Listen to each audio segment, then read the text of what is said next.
বৈষম্য বিরোধী ছাত্র আন্দোলনের চলমান অসহযোগ কর্মসূচিতে শাহবাগের ছাত্রলীগ, যুবলীগ ও আন্দোলনকারী শিক্ষার্থীদের মধ্যে ধাওয়া পাল্টা ধাওয়ার ঘটনা ঘটেছে। এ সময় আন্দোলন চলাকালে বঙ্গবন্ধু শেখ মুজিব মেডিকেল বিশ্ববিদ্যালয়ের ভিতরে থাকা অন্তত 50টি গাড়িতে ভাঙচুর ও আগুন দেওয়া হয়েছে। আজ বেলা 11টার দিকে রাজধানীর শাহবাগে এ ঘটনা ঘটে।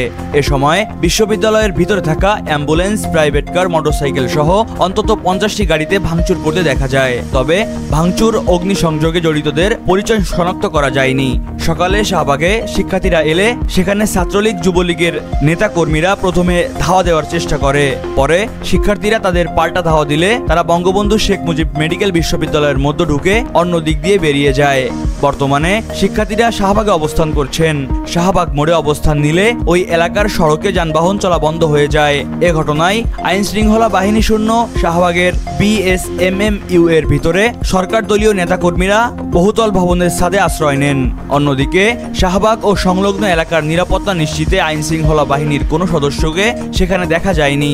জানা গেছে, প্রথম দিকে শাহবাগে সতর্ক অবস্থানে পুলিশ সদস্যরা উপস্থিত থাকলেও এখন কোনো পুলিশ সদস্যকে সেখানে দেখা যাচ্ছে না। তবে শাহবাগ থানা পাহারায় কিছু পুলিশ সদস্য দায়িত্ব পালন করছেন। মহিবুল্লাহ নাহিন, প্রহর 24।